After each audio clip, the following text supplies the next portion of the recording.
Hola, muy buenos días.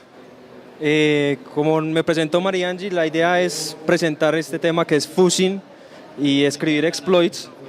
La intención de esto es hacer una aproximación a cómo se arranca, cómo se procede cuando... O sea, hacerles como una introducción de que pues, desarrollar exploits no es una cosa realmente muy compleja, es una cosa de lógica y a la medida que se va cogiendo experticia, pues se van cogiendo algunos trucos que la verdad son los que muchos piensan que son complicados. Dentro de la presentación, como ya saben, Lucas no está, igual ahí abajo se puso la nota de que él no va a estar durante la presentación. Sin embargo, la iniciativa sale de parte de él, entonces le hago el reconocimiento a él que a pesar de que no esté, el material lo generamos en conjunto y pues él es el que impulsó mayormente esta iniciativa. Por mi parte, como ya me presentaron, Carlos Fernández, lo que ya dijo María Angie, ingeniero de sistemas, certificado pues, OSCP. Llevo ya varios años trabajando con un grupo de investigación y de estudios llamado Intercept Team, con el cual digamos que los logros más significativos o los que yo quiero resaltar acá son desarrollar dos ETFs, uno en un entorno de un reto navideño y otro en el CSI. Ahora sí, pues como el tema aquí es hacer un taller que sea altamente práctico, que los que estén acá puedan replicar lo que estamos haciendo y puedan aprender, pues apunten esta URL o tomen el QR, porque hay una máquina virtual que es el Windows XP con lo que necesitamos para poder arrancar este tema. Básicamente la invitación es que mientras hago la presentación, los que estén bastante interesados empiecen a descargar la máquina, cosa que terminemos la presentación y sigamos trabajando en el tema de exploits con los que ya tengan el material listo. Bueno, espero que todos tengan la URL y si algo después regreso.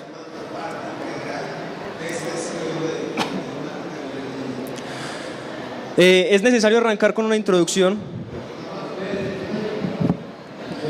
Aquí sí pues para que todos lo tengan presente. El tema de desarrollar exploits parte básicamente de que encontremos alguna vulnerabilidad en el software. De nada podemos hacer si no identificamos específicamente qué es lo que vamos a explotar. Entonces la pregunta aquí es cómo se encuentran las vulnerabilidades. Aquí tenemos el primer de los casos, que es el white box. El white box básicamente es cuando tenemos acceso al código, entonces arrancamos con un análisis estático del código. Esos tienen unos beneficios y unas cosas que tienen contra. El mayor de los beneficios es que al tener el código fuente podemos encontrar muchas de las vulnerabilidades que de ninguna otra manera podríamos encontrar. Es decir, teniendo acceso al código podemos saber específicamente cómo funciona y si sabemos en detalle cómo funciona podemos sacar vulnerabilidades muy específicas que de otra forma difícilmente las identificamos. Los contras, cuando tenemos el código, muchos de los códigos, pues si hay que compilarlo, eso puede tardar un tiempo. Igual también, eso va en conjunto con el tema del escenario, la compilación hay que tener mucho cuidado porque quizás eso pueda afectar a la hora de que encontremos no la vulnerabilidad, sino de generar el exploit. Hay que leer el código puede tardar mucho tiempo. Así como hay códigos de 1000 líneas, hay códigos de millones de líneas. Entonces es un contra uno tener que leer cada una de estas líneas. Además del tema del escenario, que si tenemos nada más el código, pues no sabemos exactamente dónde se va a desplegar. No es lo mismo hacer unas pruebas en un ambiente de desarrollo, en un ambiente donde lo están testeando, a saber específicamente cómo es el entorno de producción. En el entorno de producción pueden haber variaciones o pueden haber cosas que definitivamente se convierten en un contra. Y adicional hay otro contra que es el conocimiento. Pues bien se sabe que lenguajes de programación hay muchos. Entonces dependemos de que se tenga el conocimiento en ese lenguaje y específicamente conocimiento de seguridad. Algunas de las técnicas cuando tenemos el white box está el bottom up. Ese básicamente es arrancar desde la presentación de la aplicación, desde el front-end, y empezar a seguir como el flujo normal, pues arrancar desde ahí en el código y empezar a analizar sus funciones e irse adentrando para saber cómo funciona y a partir de ahí detectar alguna vulnerabilidad. O el otro, el top-down, ese es un tipo de análisis cuando alguien ya tiene mucha experiencia en el código que va a realizar. Muchos de los que hacen este análisis dicen, pues hay errores muy comunes y por ahí es donde arrancan. Arrancan, por ejemplo, identificando en C una función strcpy o buscando cosas que pueden ser errores muy comunes, muy habituales, y no se centran como tal en el flujo de la aplicación, sino que si arrancan con las vulnerabilidades o los errores más frecuentes, pueden abarcar más rápidamente el código. En contraste, tenemos el black box, que es cuando no tenemos el código fuente. Aquí lo que tenemos es la aplicación en ejecución o tenemos pues ya como tal un ejecutable para correr. Y hay diferentes técnicas para poder abordar esa problemática. De la que vamos a hablar aquí es del fuzzing. Eso lo explicaremos más adelante en detalle. La ingeniería reversa, que es como lo pongo ahí en la imagen, es pasar del código assembler como tal, del que ya todos podríamos tener acceso, y devolvernos a las funciones en un lenguaje en un más alto nivel y a partir de ahí empezar a saber cómo funciona y qué podemos explotar. El function hooking o el happy hooking básicamente es interceptar esas llamadas al sistema, saber pues de qué depende la aplicación para que luego de que se intercepte esto, pues aquí aprovechar alguna falencia, alguna falla que se tenga. Y la última que ponemos acá es el análisis de parches. Básicamente cuando sale una actualización de software es porque algo corrigieron, y cuando se trata de seguridad podemos coger el parche y saber exactamente qué fue lo que modificaron para arreglar y a partir de ahí deducir qué era lo que había malo. Entonces aquellas personas que no tengan el parche pues le podremos sacar provecho, ya que sabemos específicamente qué corrigieron. Entonces podríamos pensar en cómo se explota los que no tengan el parche instalado.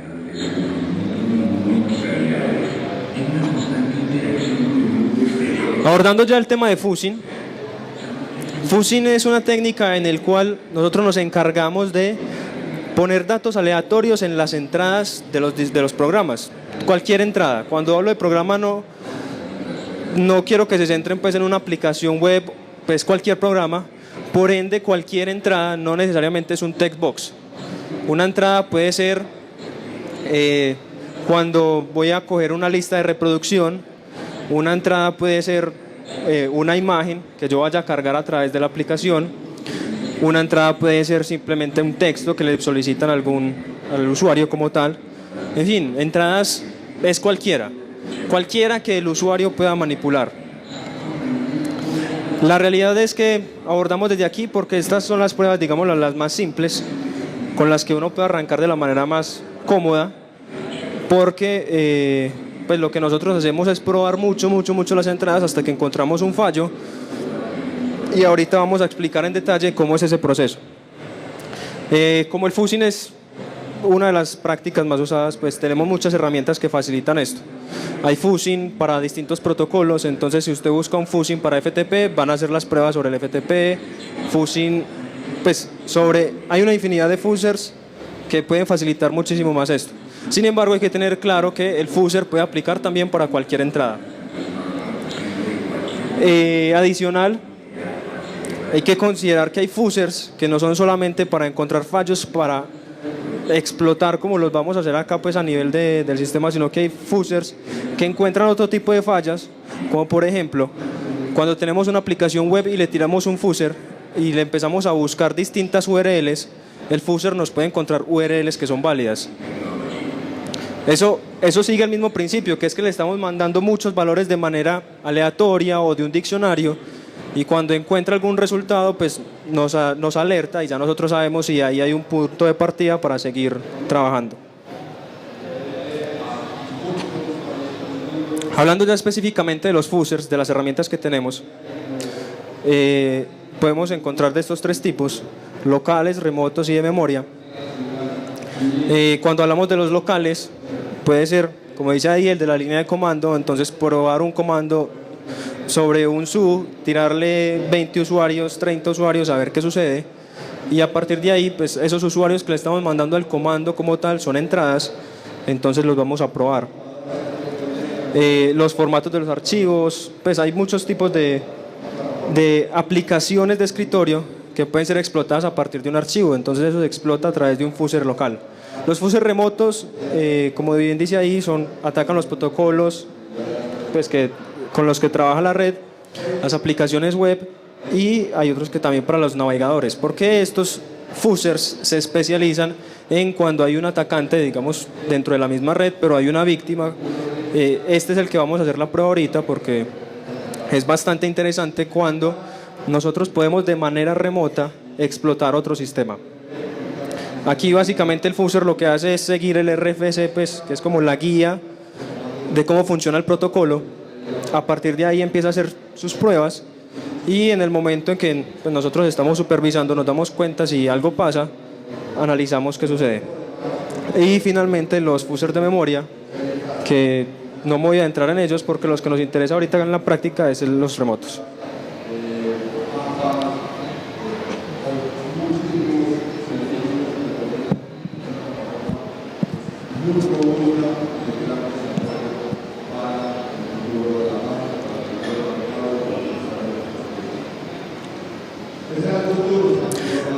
Continuando como bien la primera aproximación para poder desarrollar un exploit es detectar una falla, y vamos a abordar la técnica del fuzzing.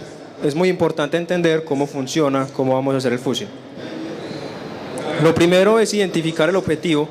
En este caso nosotros tenemos que tener claro a qué es lo que le vamos a hacer fuzzing, pues porque sin esto pues realmente no tiene sentido, y desde luego que identificamos el objetivo podemos saber qué tipo de fuzzer vamos a usar, y además vamos al segundo paso, que es identificar las entradas. Cuando identificamos las entradas es saber exactamente cuáles son esos parámetros o eso que nosotros vamos a probar a partir de enviarle muchos valores aleatorios. Generamos los datos y los enviamos, y las últimas dos son monitorear qué sucede dentro de la aplicación, saber entonces si alguno de estos datos que enviamos algo sucede, y finalmente detectamos si se puede o no se puede explotar, y si se puede explotar, cómo lo explotamos. Entonces,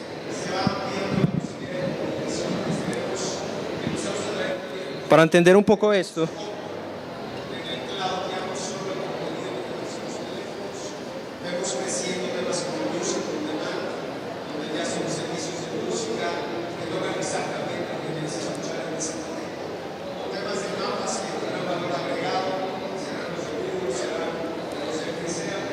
aquí tengo la máquina XP, pues más adelante la podrán ver cuando la descarguen. Resulta que dentro de la prueba que vamos a hacer, la vamos a hacer con una aplicación que se llama el Bull Server. Es un software pues, que es con fin educativo, está diseñado específicamente para probar distintos tipos de exploits, para aprender sobre distintas técnicas, y entonces acá vamos a arrancar con lo que es el fuzzer.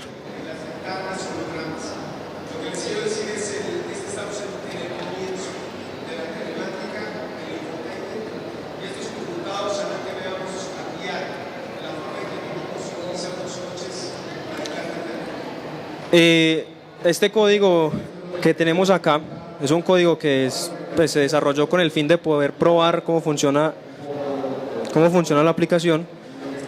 Vamos a hacer una prueba aquí sin...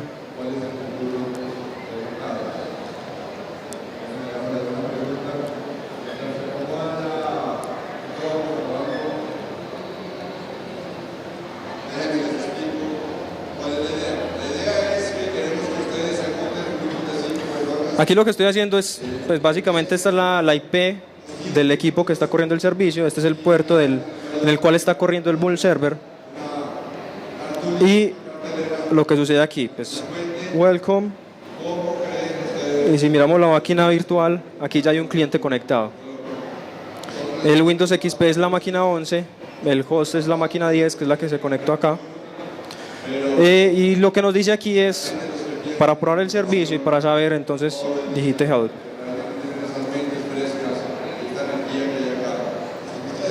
Lo que hace es, el comando ayuda, en este caso es que nos está retornando cuáles son las funciones, las entradas, los parámetros que podemos usar para poder darle el uso como tal al Vault Server. Cuando tiramos el comando help, él nos dice los comandos básicos y válidos son stats, rtime, ltime, srun, trun, gmon, así, y nos dice que todos van acompañados de un parámetro. Realmente lo que nos interesa saber es cuál es el comando que vamos a tirar y cuál es el formato en el cual el comando como tal espera recibir, pues, para poder hacer las pruebas. Es decir, aquí todos están esperando un único parámetro, o sea, luego del comando viene un único parámetro. Es bueno tener claro que si hay comandos que esperan varios parámetros, entonces mandarle varios parámetros para cumplir específicamente lo que el software, entre comillas, espera. Ahora, para continuar con el fuzzer, entendiendo esto, lo que yo voy a hacer y para lo que me voy a ayudar en este código de Python es, si alcanzan a leer todos ahí o a ver algo.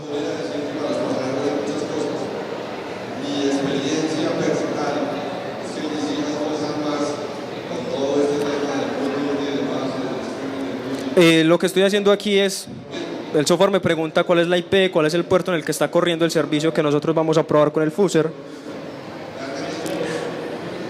Se conecta, luego de que se conecta recibe pues la bienvenida y vamos a entrar a un ciclo en el cual lo que vamos a hacer es probar cómo funciona cada uno de los comandos. Lo que vamos a hacer aquí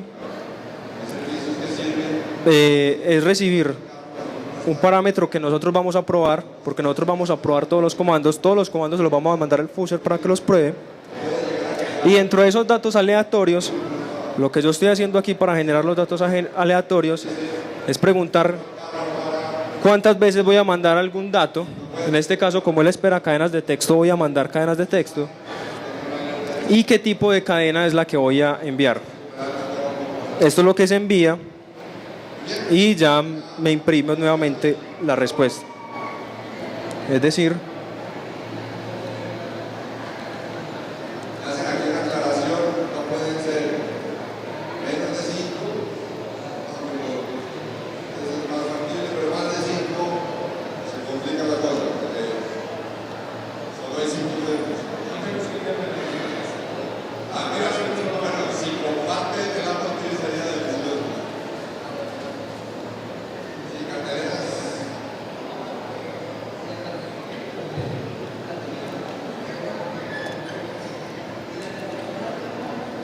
ok, aquí estoy corriendo el código, lo primero que me pregunta es la IP de lo que voy a probar. El puerto en el cual está corriendo el servicio, pues como todo servicio corre en algún puerto específico, en este caso hay que entender que el puerto por defecto en el que corre es el 9999. Y lo que hace la aplicación es, recibe el banner, el welcome, después envía el help para que tengamos presente qué es lo que vamos a probar. Y aquí tenemos, pues, en una impresión un poco más limpia que lo que nos mostró ahorita, cómo funciona cada uno de los comandos que son válidos dentro de la aplicación. Vamos a arrancar haciendo el fuzzing, por ejemplo, vamos a utilizar el stat. Nos pregunta que cuántos paquetes, vamos a hacer una prueba, no sabemos realmente ese stat value cómo lo espera, pero vamos a enviar, no sé, 3000. ¿Qué paquete? Aquí como espera texto voy a mandar 3000A, y vemos que no sucedió nada. O sea, nos damos cuenta porque él volvió a correr, o sea, eso está dentro de un ciclo. Tiramos las 3000A, después volvió otra vez a preguntar el help y la aplicación respondió. Y si vemos aquí, lo que sucedió fue que se conectó el cliente ejecutó el comando y efectivamente la aplicación sigue corriendo. O sea que hasta aquí la aplicación todavía está aguantando. Seguimos haciendo la prueba. Por ejemplo, el comando que seguiría es el rtime.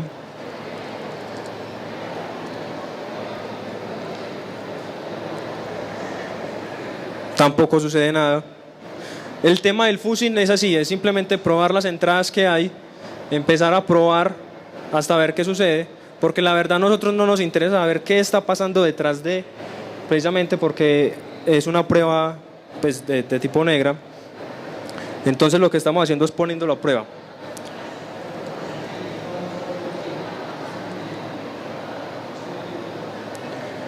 Aquí por ejemplo sucede ya algo particular, que cuando mando el time dice que es un comando desconocido. Vamos a ver si es que lo copié mal. No, ahí está bien. Igual sigue funcionando la aplicación. Si miramos ahí todavía no ha pasado nada.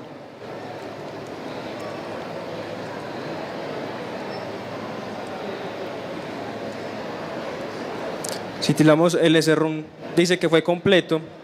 O sea que ahí todavía no hemos hecho nada, eso sigue funcionando. El fusser es seguir probando, el comando que seguía es el trun.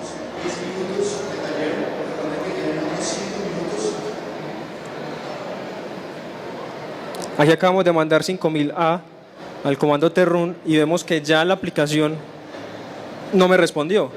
La aplicación lo que está haciendo dentro del ciclo es, luego de que mandan la petición, espera una respuesta y en este caso no la recibió, por eso aquí no sucedió nada. Y si vamos a la aplicación ha caído. Es decir, llegamos al punto en el que luego de hacer distintas pruebas, de mandar datos aleatorios a las distintas entradas, encontramos un caso en el cual la aplicación falla. Si regresamos acá a la aplicación, a la presentación, perdón.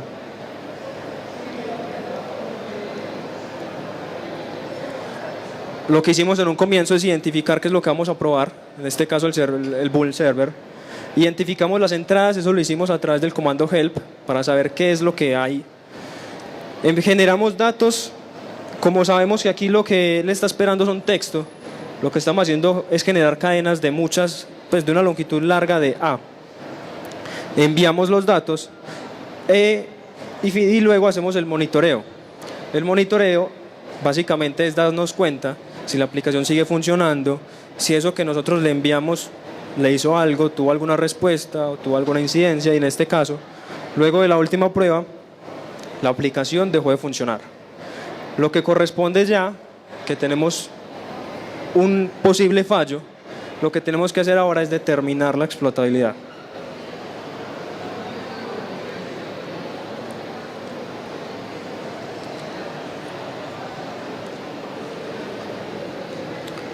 Pues no sé si hasta aquí todo ha quedado claro, pues yo creo que este es un buen momento porque vamos a parar lo que son los fuzzers para adentrarnos en cómo vamos a hacer para determinar si sí es un fallo, si sí se puede explotar, y vamos a hacer el exploit. Entonces, si alguien tiene alguna inquietud sobre lo que acabamos de hacer, sobre los fuzzers, pues bienvenida a la pregunta.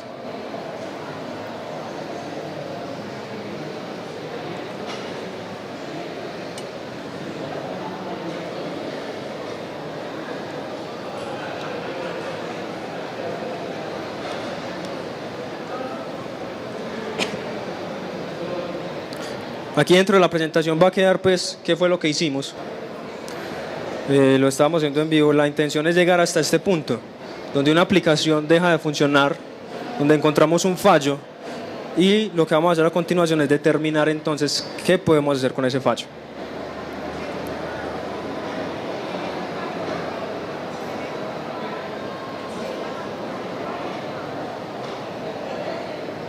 Para las pruebas estoy utilizando dos máquinas. Estoy utilizando el host, que es desde donde estoy haciendo yo el fusing remoto, la máquina virtual, que es donde está corriendo el servicio, y puedo utilizar cualquier canal intermedio para conectarme. Pues, es decir, yo puedo utilizar simplemente la consola. Vamos a hacer la prueba acá. Si el servicio está corriendo,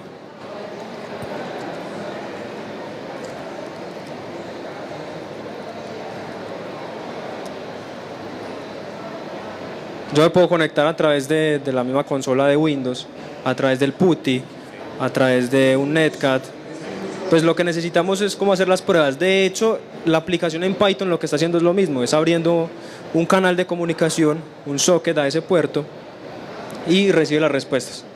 En definitiva, entonces sí, son dos máquinas, la atacante y la víctima, o la víctima no todavía porque es donde estamos haciendo las pruebas, y un medio por el cual estamos haciendo las conexiones, ya sea la aplicación, ya sea el PuTTY, ya sea por acá el Telnet, el Netcat, en fin. ¿Cómo? Hice una pausa antes de elegir, nada más.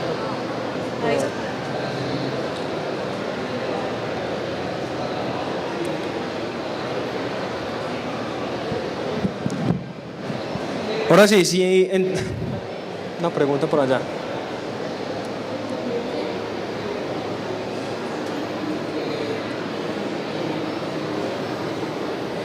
Buenos días. Mira, la pregunta es: el Bullet Server que vos estás colocando, le estás colocando en la máquina, pero no en la remota, sino a la que vas a buscar la vulnerabilidad, ¿cierto? No es claro. O sea, el Bullet Server que vos estás utilizando ahí, la aplicación, la estás colocando en el XP. Sí, es correcto. Exacto. Yo no lo puedo hacer remotamente, o sea, yo no puedo hacer que en el servidor o en el equipo pues, que estás utilizando me haga las vulnerabilidades así apuntando a una dirección. O sea, hacerlo desde el server, tiene que ser ubicado en el XP, en este caso pues. O sea, la máquina que preparamos sí es una máquina XP. La intención aquí es, para más adelante dentro de la prueba, hacerlo remoto, por eso usamos dos máquinas. Pero si nosotros vamos a monitorear, podríamos usar una única máquina. O, en el caso de que las dos máquinas no estén, pues no sean emuladas, sino que si tengamos un servidor, igual lo podemos hacer. De hecho, antes, dentro de la práctica, por ejemplo, si nosotros vamos a fusear una aplicación muy usada de manera remota, lo podemos hacer en un entorno controlado y luego de que encontremos lo que estemos buscando, podemos hacer el ejercicio en las máquinas que están totalmente remotas, o sea, que se salen de la LAN y están dentro de Internet.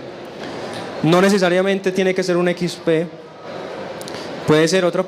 El detalle es que ahí está corriendo ese servicio que estamos probando.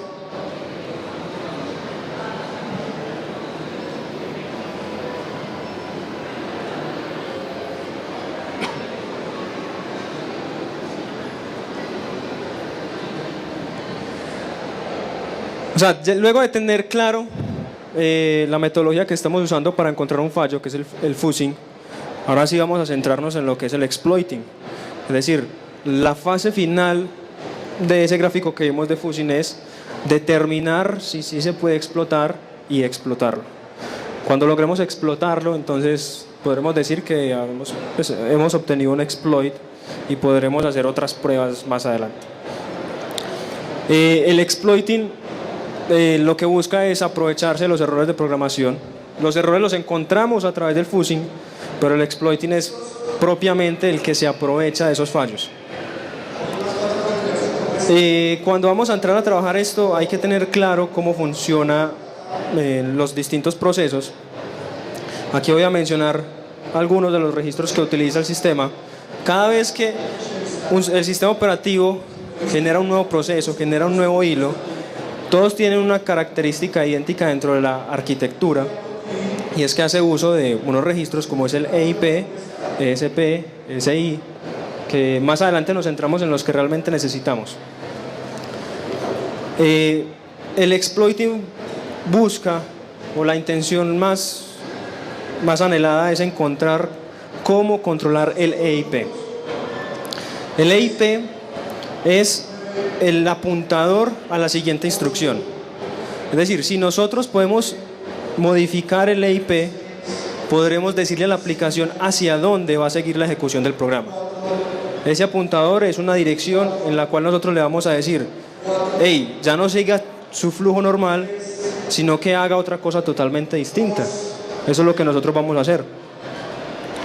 Pero para eso necesitamos tener control del EIP para poder alterar el flujo. Dentro del exploiting tenemos algunos de los escenarios. Uno de los que puede suceder es simplemente una denegación de servicio.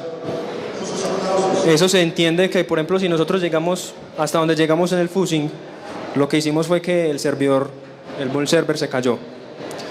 Si el administrador no tiene una forma de volverlo a levantar al instante, lo que vamos a hacer es que los demás usuarios no van a poder seguir utilizando este servicio. De hecho, podríamos hacer entonces un exploit que lo único que va a hacer es va a mandar el trun con 5000 As y ya, se cayó. De hecho, ahí estamos aprovechando una vulnerabilidad, pero el provecho que le estamos sacando es para dejar sin servicio a los demás, porque el servidor se cae. Si controlamos el EIP, podemos generar otro flujo dentro de la aplicación, hacer otras cosas. Una de las cosas más interesantes es tomar control de un EIP con un usuario privilegiado. Como bien les dije, esos registros se generan por cada uno de los procesos o por cada uno de los hilos, y cada uno de los procesos corre con unos permisos específicos.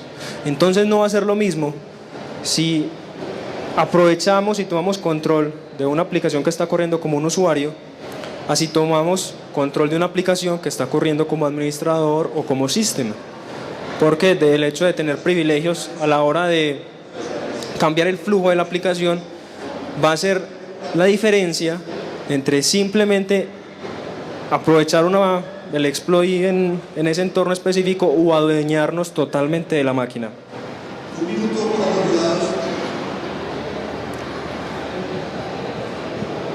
Si bien para poder entender fuzzing tocaba hacer como un apartado aquí, vamos a hacer otro también para entender cómo va a funcionar el exploit. La gráfica que ven ahí es una pila donde el último que entra es el primero que sale, ese es el tipo de pila. Y pongo la gráfica porque todo igual, como les dije ahorita, todos los procesos, todos los hilos tienen unos registros, también tienen otras cosas en común, como es un espacio de memoria, tienen una pila, tienen un proceso, pues, un código que se está ejecutando. Entonces todos tienen una pila. La pila, dentro de la arquitectura, lo que hace es considerar qué es lo que se está ejecutando para saber dónde va a continuar después. Lo que va a hacer también es almacenar, por ejemplo, las variables que nosotros, los inputs que estamos usando, para poder usarlos después. Dicho de otra manera, una pila dentro de un proceso se encarga de saber dónde va a seguirle el flujo. Por ejemplo, los que son desarrolladores van a entender que cuando uno llama a una función, en algún momento tiene que regresar a donde estaba. Es decir, va a la función, ejecuta otro código y después tiene que regresar para seguir el flujo desde donde fue llamado. Para poder hacer esto, lo que hace provecho es de la pila. En la pila dice, bueno, vamos a hacer una llamada a otro proceso, pero cuando termine esa ejecución, regrese a la pila para que sepa desde dónde lo llamaron para que siga funcionando. También pasa con los parámetros de entrada.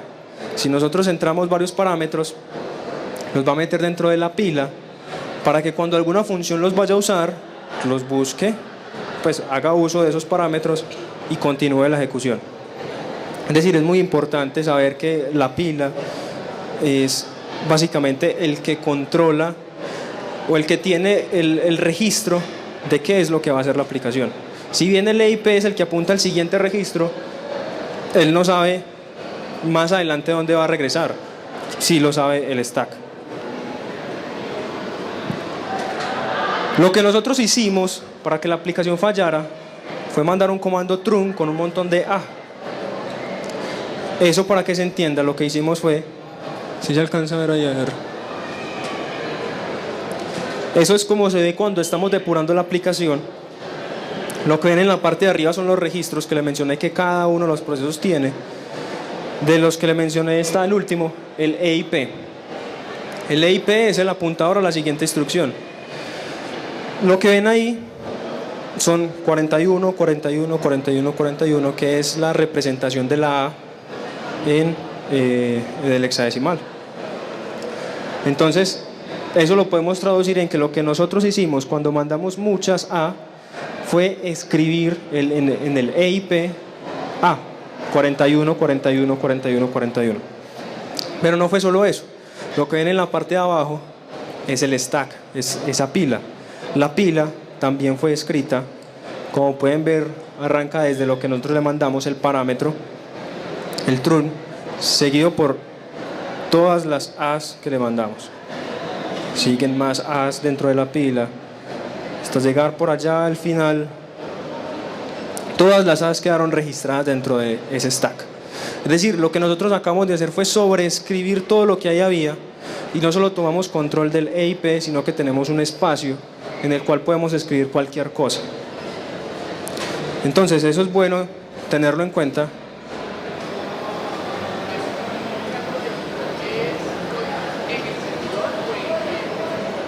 Ok, el compañero pregunta que si lo que estoy mostrando aquí es en el cliente o en el servidor. Lo que estoy mostrando aquí hace parte del monitoreo que le hacemos a la aplicación dentro del servidor. Es decir, vamos a hacer aquí el ejercicio de...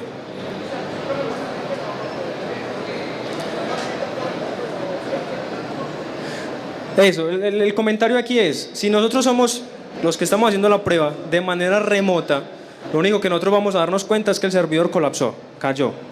Pero para poder saber en detalle esto, lo que hacemos es uso de un depurador.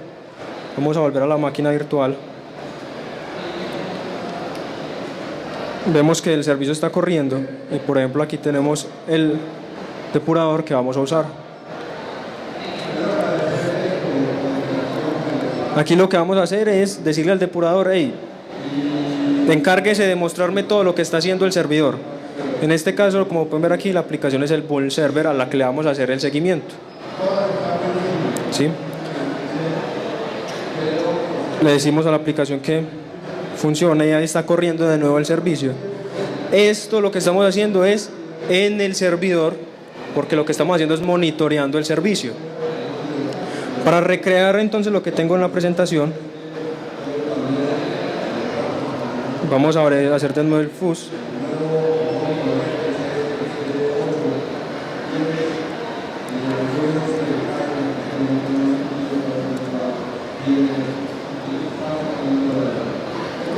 Hicimos lo que ya sabemos que va a hacer que el servidor se caiga, y cuando miramos acá nos damos cuenta que aquí están todas las As que hemos enviado.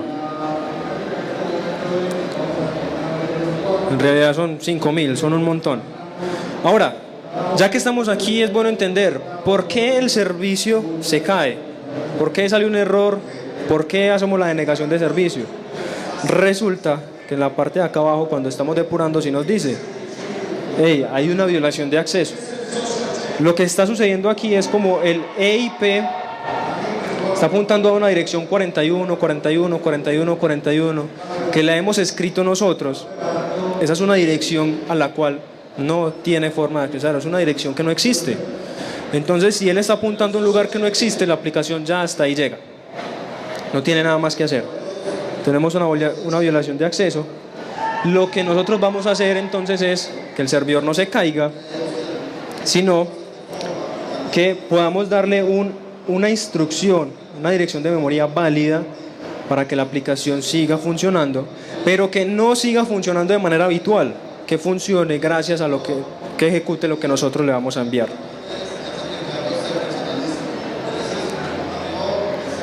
Ahora sí, entonces, eso que acabo de decir, ¿qué significa? ¿Cómo vamos a lograr que ese servidor que está de manera remota, que igual nosotros lo controlamos pues porque estamos haciendo la prueba,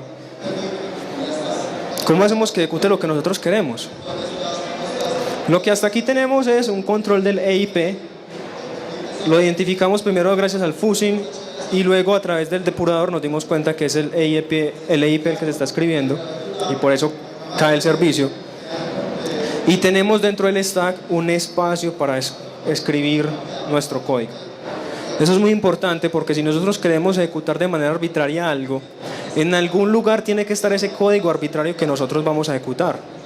De nada nos sirve tener un espacio muy reducido o solamente el control del EIP si no lo podemos apuntar a lo que nosotros queremos. Aquí está claro que tenemos el EIP, podemos apuntar a cualquier lado y tenemos un espacio donde nosotros podemos escribir cualquier cosa. Entonces lo que vamos a hacer es, vamos a insertar un código, lo que nosotros queremos ejecutar, y vamos a hacer que el EIP apunte al código que nosotros estamos insertando para que se ejecute.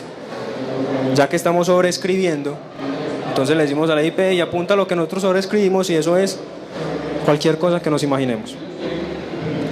Aquí, para entender lo que sucede, es el EIP tiene una dirección en su flujo normal. Lo que queremos hacer es que apunte a cualquier otra dirección. Eso lo podemos hacer porque nosotros tenemos control del EIP, pero la gran pregunta es: sobreescribimos el EIP, pero ¿cómo hacemos para llegar al código que nosotros insertamos? O sea, eso no es así como tan simple, eso tiene una forma de hacerse. Si bien ya dije que cada uno de los registros es independiente para cada proceso, lo que tenemos que hacer es uso de esos registros. Aquí estoy poniendo un ejemplo, un EBX, es un registro de propósito general, es por poner simplemente el ejemplo.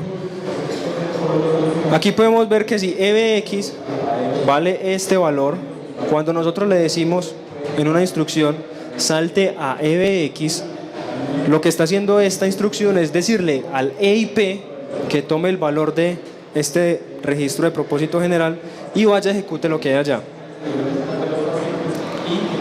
Es decir, nosotros tenemos un EIP escrito en este momento con 41, 41, 41, 41. Lo que vamos a hacer es decirle salte al ESP.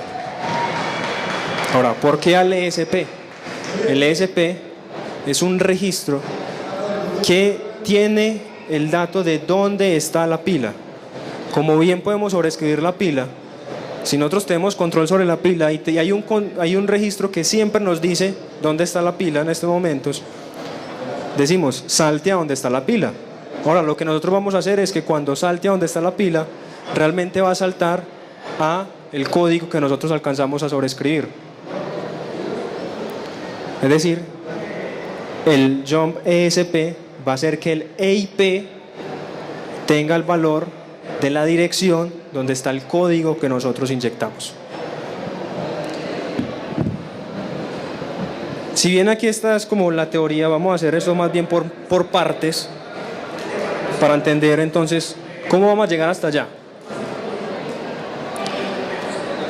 Para poder llegar hasta ese punto, o sea, si entendemos bien cómo es la lógica de lo que vamos a hacer, lo primero es determinar el punto exacto donde la aplicación falla.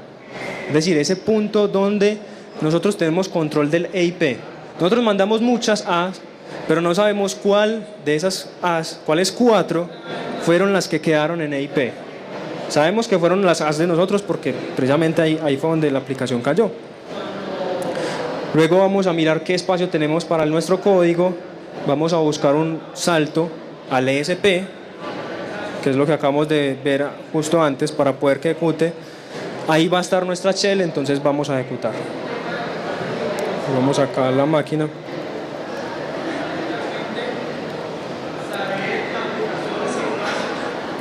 Va a seguir usando el mismo fuzzer, porque ya sabemos que desde el fuzzer tenemos una conexión. La conexión nos da las respuestas que necesitamos, pero vamos a reemplazar aquí unos valores.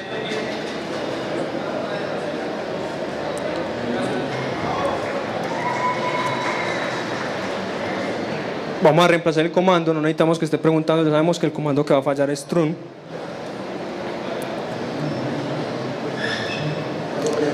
Ya sabemos con cuántos paquetes nos está fallando. La verdad no nos vamos a centrar en técnicas de optimización, porque es muy bueno llegar a ese punto, pero aquí simplemente vamos a llegar a que funcione, a lo más básico, a esa introducción de lo que es generar un exploit. El paquete ya sabemos cómo es que crashea. Ahora, nosotros perfectamente podríamos decir aquí lo que vamos a mandar son las 5000A.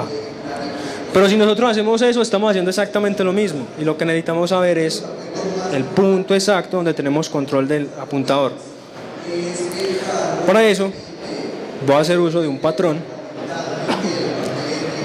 Es un patrón que pues realmente ya hay una aplicación que los hace. O sea, hay muchas técnicas para encontrar el punto exacto. Podríamos hacer pruebas de mandar 1000 A's, unas cuantas B y una C, y empezar a segmentar para poder identificar dónde es que la aplicación colapsa. Pero si tenemos un patrón, va a ser mucho más fácil encontrar el punto exacto. Lo que voy a hacer es, voy a coger todo este patrón. El patrón es una cadena de valores distintas, de forma que cuando la aplicación reviente, no me va a mandar 41, 41, 41, 41 que no identificamos, sino que vamos a tener unos valores específicos que no se repiten dentro del patrón. Vamos a hacer esto de otra manera. Nos mandamos las A. Vamos a mandar el patrón.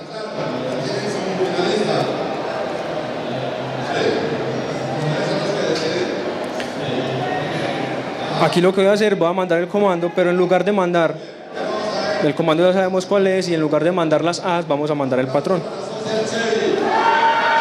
Guardo, vamos a poner aquí a...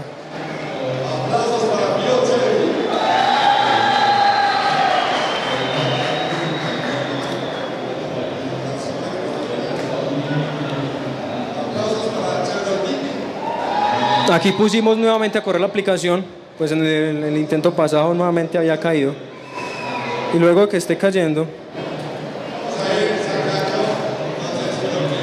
vamos a mandar nuevamente el fus. Aquí ya no nos va a preguntar nada porque ya automatizamos lo que nos está preguntando, que es el comando y el patrón.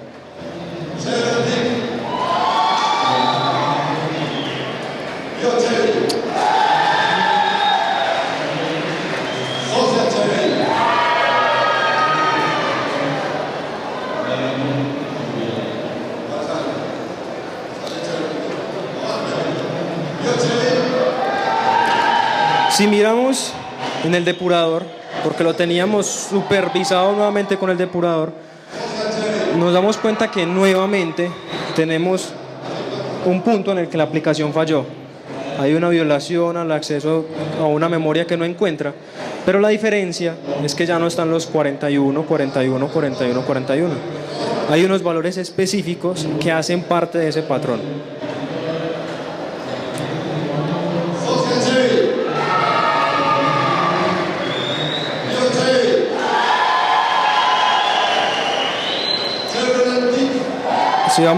Si alcanzan a ver, no sé, el EIP que está acá,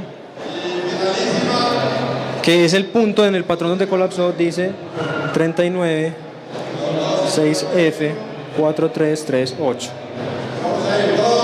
Si vamos a pasar esto, eso sería equivalente en hexadecimal a un 9, a una O minúscula, a una C mayúscula y un 8.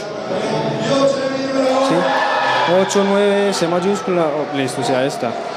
Lo que sucede es que ya tenemos los 4 valores específicos, pero para poderlos buscar dentro del patrón, eso sí es un tema ya de arquitectura, el EIP se escribe de manera inversa, o sea, sigue un formato Little Endian.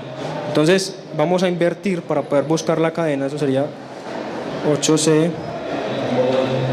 o 9, y esta es la cadena específica que vamos a buscar dentro del patrón, porque esos son los 4 bytes específicos donde la aplicación cayó.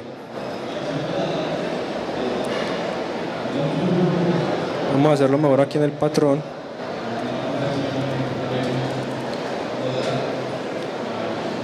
Y por acá debe haber aparecido, a ver dónde está. Sí, por allá abajo. Aquí está. Como es un patrón, la idea es que eso no se repite, solo está una única vez. Y esos son los 4 bytes que nosotros sobreescribimos. ¿Cuánto hay antes y cuánto hay después? Eso es lo que nos interesa para saber específicamente dónde fue que colapsó. Entonces lo que vamos a hacer es, aquí arranca en la columna 1. Cuando llega aquí, esto es la 2007. Pues como arrancó en 1, pues vamos a restarle ese 1, son 2006 caracteres. Antes que lleguemos a los 4 que nos interesan, y siguen los otros.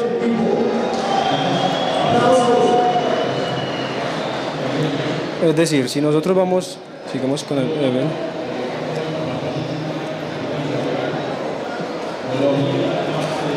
podemos mandar 2006A,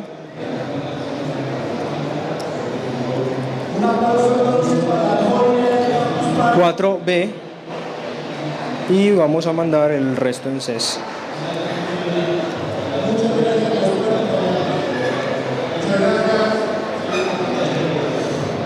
Ahí lo que vamos a verificar es si son esos exactamente los 4 bytes que nosotros tenemos control y sobre los cuales podemos modificar el IP. Vamos a detener esto.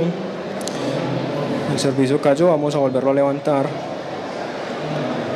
Ahí está corriendo y esperando conexiones.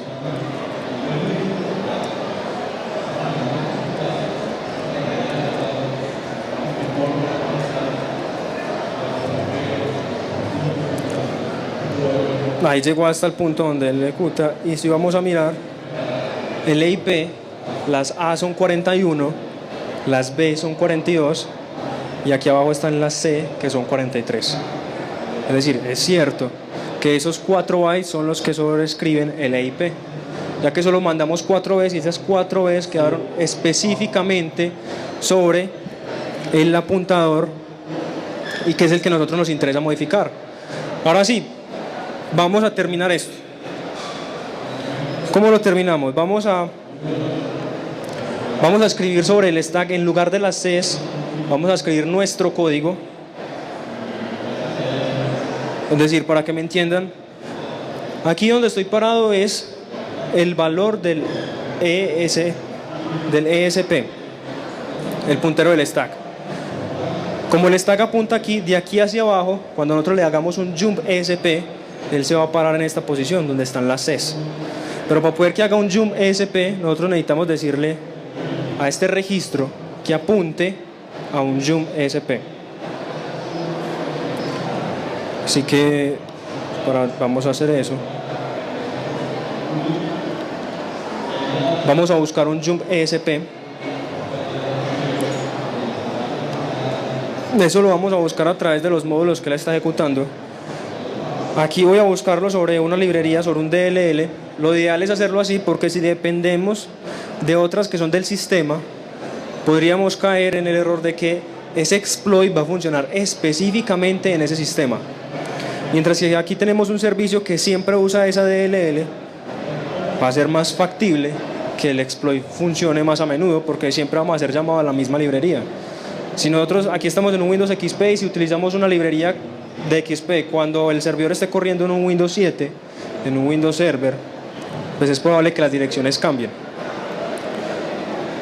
Vamos a buscar un jump ESP y por acá encontramos uno. Esta es una dirección a la cual vamos a hacer que el IP apunte para poder que ejecute el jump ESP. Vamos a hacer eso. Es decir, en lugar de las Bs, vamos a poner específicamente esta dirección que es la del jump ESP. Entonces no son 4 Bs, sino que vamos a mandarle esos valores. Pero igual hay que considerar que por arquitectura se invierten, o sea, él funciona con un little endian. Entonces no vamos a mandar como está aquí específicamente 625011AF, sino que lo mandamos como él lo espera. Es decir, mandamos AF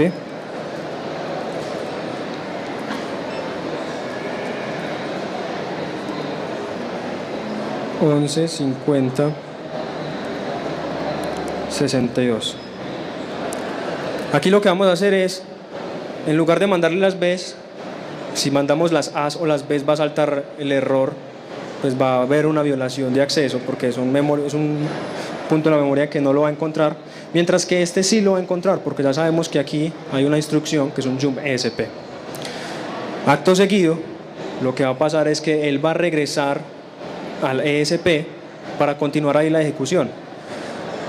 Como vemos ahorita, donde estaban las Cs es donde continúa el ESP. Entonces lo que vamos a hacer es, en lugar de las Cs, vamos a mandar el código que nosotros queremos ejecutar. Aquí pues ya es por cuestiones de tiempo, ya tengo lista pues un código que va a ejecutar. Lo que va a hacer ese código es abrir un puerto distinto, como si estuviese abriendo otro servicio, para poder conectarnos de manera remota a la máquina. Y el servicio lo que nos va a mandar es una shell del sistema. Entonces Bueno, voy a aprovechar aquí para explicarles, por ejemplo, una de las cosas más útiles es utilizar se alcanzan a ver ahí el X90, es un UP code que significa NOP, pues un NOP operation. Lo que va a hacer esto es que le vamos a mandar una instrucción para que no haga nada. O sea, eso suena como sin sentido, pero la intención es que en lugar de ejecutar, siga deslizándose hasta que encuentre qué ejecutar.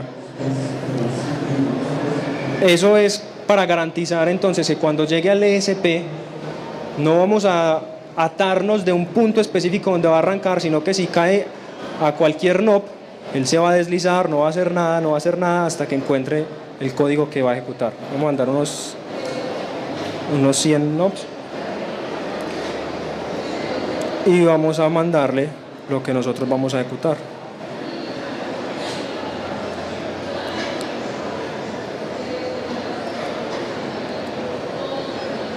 Aquí se quedó, sí, bien. Entonces vamos a mandarle lo que estamos manipulando más lo que va a ejecutar.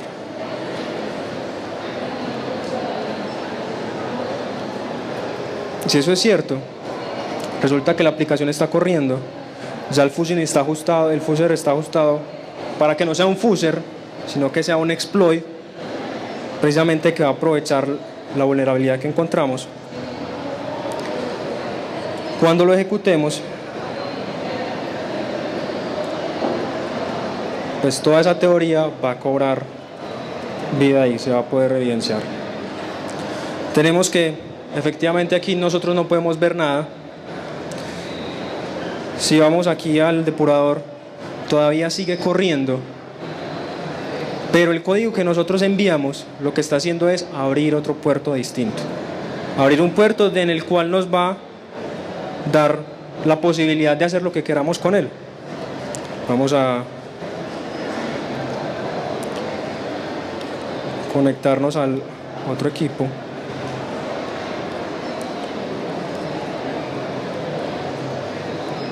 Dentro de ese código nosotros le especificamos que el puerto que vamos a abrir es el 444.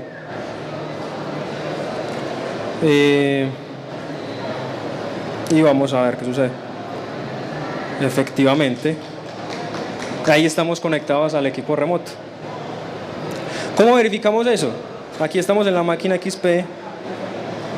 Aquí en el escritorio colocamos un archivo que si no estamos conectados de manera remota no lo pudiéramos leer. Aquí estamos en el host.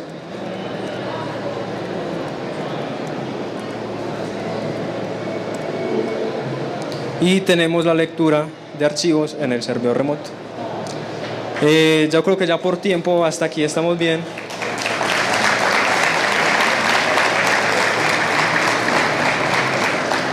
Tenemos un exploit que funciona, un exploit en el cual podemos mandar cualquier código, pero la intención realmente era que entendieran cómo se arranca en este tema de generar pues unos exploits. ¿Es realmente complicado o no? Lo que le comenté, pues toda esta explicación tiene algo de sentido, de lógica o no. Cuando llegamos a este punto, es por donde podemos entender que estamos en buen camino. O sea, de ahí en adelante hay mucho por aprender. La invitación es los que ya descargaron la máquina a hacer los otros ejercicios y seguir aprendiendo en este tema de exploiting. Y ahora sí creo que estoy quedando algo de tiempo. Si tienen alguna pregunta, este es como el momento.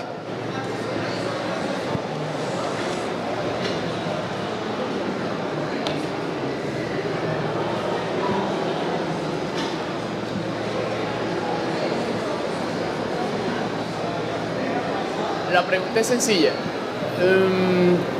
Pues nos mostraste cómo era la forma de definir en qué punto nos adueñábamos de la IP, pero no me quedó claro cómo supiste que, o sea, continuamente después del código de la IP lo que estabas enviando ya era, o sea, edición de instrucciones de ensamblador. O sea, ¿cómo determina uno en qué parte lo que tú mandes van a ser instrucciones que van a sobreescribir el programa? O sea, lo que se hizo fue, teníamos claro, o sea, yo creo que hasta el punto en que sobreescribimos el IP es totalmente claro. Sí, eso es claro. Lo que hicimos después es, como el paquete, lo que nosotros enviamos fueron A, B y C, Sí. identificamos dónde estaban las Cs. Incluso podríamos hacer uso del espacio donde están las As, porque son espacios que nosotros podemos escribir. Si vamos acá al código, lo que yo hice fue solamente mandé las A's, lo que corresponde a las B's, y en lugar de las C's envié el código. Lo que había hecho yo es identificar en el depurador que las C's quedaban en el espacio del stack. Es decir, cuando yo me paré sobre el depurador, vamos a ver aquí más fácil en la gráfica para no volver a reventar la aplicación.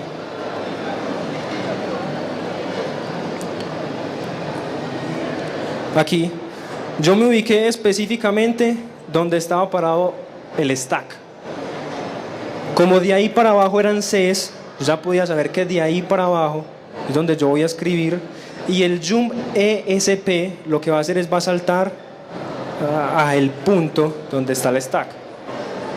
Si yo no supiera eso, yo lo que tendría que hacer es hacer un salto a un lugar específico donde yo tengo escrito el código. Aquí lo que dice es, yo sé que está en el stack, yo sé que está justo después de donde está la marquita, o sea que está donde está el ESP. Entonces cuando yo hago el jump ESP, yo sé que va a ejecutar lo que está en lugar de las Cs, y ahí fue donde manda el código. Eso se dio en este caso específico, pero de pronto cuando tú estás haciendo otro, puede que no se dé así. Es muy cierto. Él nos comenta, esto sucedió en este caso específico. Hay otros casos donde no tenemos forma de escribir mucho sobre el ESP, no tenemos mucho espacio de memoria, tenemos que utilizar otros comandos anteriores, o sea, ahí es donde empieza a jugar el ingenio, ahí es donde tenemos que empezar a saber. La intención es hacerlo lo más simple posible acá para poder iniciarnos en este tema. Pero la verdad es que de ahí en adelante hay muchos desafíos por solucionar. Hay muchas técnicas que solucionan dificultades que se presentan. Como por ejemplo, cuando no tenemos ese control específico, nos toca irnos a unas memorias, pues unas direcciones antes, empezar a ejecutar. Son técnicas que se empiezan a complicar. Pero, como les digo, hay mucho por aprender. Y si esto lo entendieron, paso a paso, pues se puede llegar a un buen nivel. Excelente, lo felicito. La pregunta es, ¿existe alguna limitación con algún antivirus, proxy, algo así? ¿Hay limitación si mi cliente tiene eso? Y segundo, ¿cómo se puede prepararse uno para que no le hagan una vaina de esas? Ok, para lo primero, sí existe forma, porque resulta que como aquí lo estamos haciendo de manera remota, incluso si se hace de manera local, los antivirus, por ejemplo, detectan las firmas de los exploits. Son exploits y son muy comunes, entonces los detecta. Y lo mismo si van en red. Si pues lo que vos tengas en tu suite anti-malware, anti todo, él detecta de que dentro del tráfico está un exploit, él lo puede detener. O sea, eso suele suceder. Ahora, con respecto a lo segundo, ¿cómo hace para que uno le pase esto? Pues en primer lugar es utilizar software que estén muy testeados y mantenerlos al día. Y en segundo lugar, si vos vas a desarrollar tu propio servicio, hay que testearlo en forma. ¿Sí? Igual los que están más expuestos son los servicios más comunes. Entonces, para hacer eso lo mejor es estar muy actualizado, pues mantener los parches al día. Buenos días, muchas gracias por la presentación. Yo le quería preguntar si uno no tiene acceso al servidor o digamos al programa para poder hacer un debug. Es que hay posibilidades que digamos uno accede también a un código de este tipo, es decir, que pueda descubrir dónde colocar el código. Ok, para llegar a este punto sí necesitamos controlar un entorno idéntico. Es decir, si nosotros no tenemos control específico de un servidor, existe la otra técnica que por ejemplo es cuando nosotros tenemos el código. Puede suceder que nosotros tenemos el código, no tenemos dónde desplegarlo, pero si entendemos el código podríamos asumir que podemos llegar hasta ese nivel. Pero es complicado. Lo ideal o lo más usual es, si es un servicio que es usado de manera masiva, replicarlo en un entorno controlado para controlar absolutamente todos los aspectos que vamos a monitorear. Sí, ok. ¿Cómo? No hay otra opción, toca tener al menos algo similar. Sí, o sea, para poder llegar al punto del exploit, tenemos que tener o el código o el servidor corriendo y algo que nosotros podamos monitorear, si no, no podemos llegar hasta ese punto. Lo más que podríamos llegar es a la denegación de servicio. Llegamos a que el servidor colapse y ya. Pero para poder llegar a algo más, tenemos que tener un entorno controlado. Bueno, muchas gracias. Mucho gusto. Tengo que interrumpir la sesión de preguntas por ahora, por el hecho de que ya el ponente magistral inició y obviamente nos vamos a interrumpir mucho con el sonido. De todas maneras, Carlos se va a encontrar aquí en estos días acá en Campus Party y además el sábado él va a tener una charla. Entonces están todos invitados para que también cualquier pregunta que tengan sobre ese taller la pueden resolver directamente con él. Pero por ahora un aplauso para Carlos.